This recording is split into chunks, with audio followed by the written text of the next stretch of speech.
Politics, according to our founding fathers, we are undermining the very pillars of support for our form of government and for life, liberty, and the pursuit of happiness. Because you take away morality, take away God's morality, is there any particular sanctity of life? Is life of human beings any more important than that of animals and trees and plants? Which is why you have the spotted owl and the horned whatever thing that have to be protected, and we can't, our liberties are lost as a result of that. Okay, Forefathers Monument, Liberty Matrix. It's an 81-foot monument in Plymouth, Massachusetts. My wife and I have seen it, and I think the Finks have seen it as well. It was commemorated in 1889, and it had a purpose. It contains the secret formula for America's prosperity and happiness. That secret was once not so secret, but today it is being managed as a secret. This is what it looks like. And at the top here is the person who is identified as Faith, and then there are four smaller statues around the four sides of the monument. And I'm going to just give you a very, very brief overview of this. There are much better explanations of this, but it does really contain the process. And Faith is pointing up here to God. And that's where it all starts, with our faith in God. That's where it started for the founding of our country. Faith then leads to morality. And this is kind of hard to see, but this says morality right here. And morality includes the Ten Commandments, which she's holding, and also I think there's a Bible in her hand. And morality has two supports.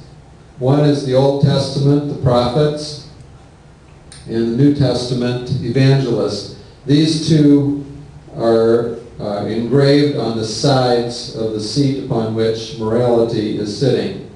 So faith, which has that internal control then, leads to an external morality, which then leads to law. And this is the statute for law. And law has two components. We have justice, and justice is a key component where you have rule by law, where everyone is treated equally under the law. Therefore, we have freedom, and we know what is right and what is wrong. But when some people are treated differently, like for example when Congress passes laws that make insider trading illegal for everyone but themselves, then there's a disparity. Now, maybe it was probably just an oversight that they didn't include themselves in that. They vote themselves a raise. Maybe they didn't read the law. Or they vote themselves a raise. That's true too. The other side of the coin is mercy, and where we have justice and mercy in our legal system. So building upon faith, which leads to morality, which leads to our legal system, we have education. And I believe this is the Bible that she's holding here, and which is teaching those basic biblical principles. And there's two parts to this, where the youth is taught the biblical principles and the wisdom of what they call the hoary head, which is the white-headed grandfathers who impart that wisdom to their grandchildren. And then finally, on the fourth side is Mr. Liberty. Now, in what I've heard, the description of this, he looks like a stud. And you don't mess with liberty. There's a number of things kind of unique to this, but I'm not real good at describing those things yet. But the people who are in Plymouth, there's a tour guide there who's really, really good at it, and there's several people there that are good at that. And actually, we got a DVD that explains that.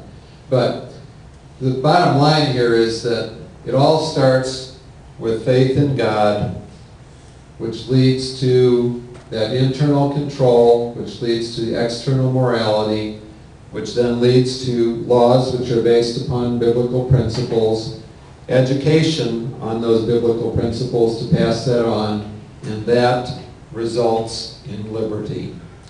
That is this well-kept secret in Plymouth, Massachusetts. I mean, this is not just some little, 6-foot monument that's hidden somewhere. It's an 81-foot monument. Originally it was going to be 150 feet, but they didn't do it, ran out of money. So should religion be removed from politics? Religion and morality are the indispensable supports for the political prosperity and happiness of a people and or nation. Religion and morality provide an internal self-governance that is more effective than any number of laws or regulations. Laws and regulations deal with the external actions. Faith, religion, and morality deal with the internal, with the heart.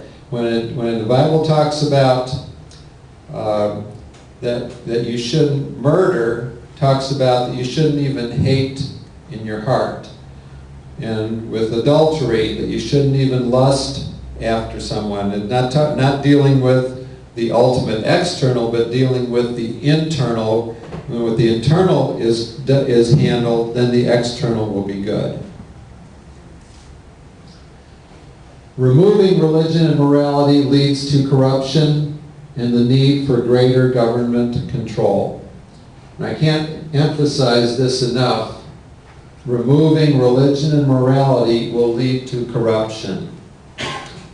There is no other way for it to go.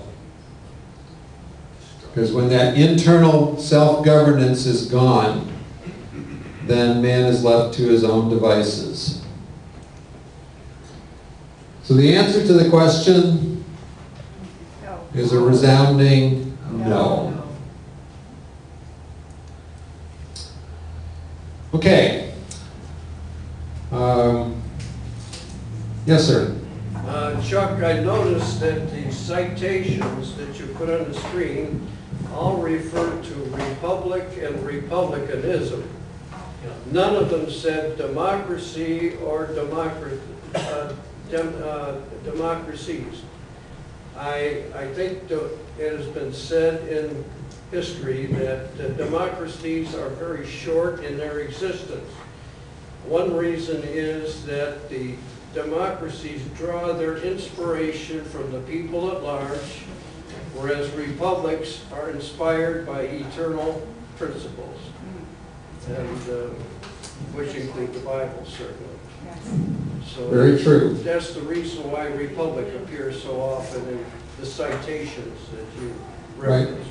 Right. And that's probably also the reason why they try to refer now to us as democracies, right, and not as republic. Barry? Hey Chuck, could you, all that stuff, all the quotes and everything, could you put that on some paper and maybe make it, we could all get our hands? I would be glad to do that. And can we have a sign-up sheet in the back so that at the end, if you sign up for it, I will get that to you. And there's an excellent book from which I got a number of these quotes. It's called Original Intent. The author is David Barton. He's from the Wall Builders organization. He's an excellent historian, and he is actually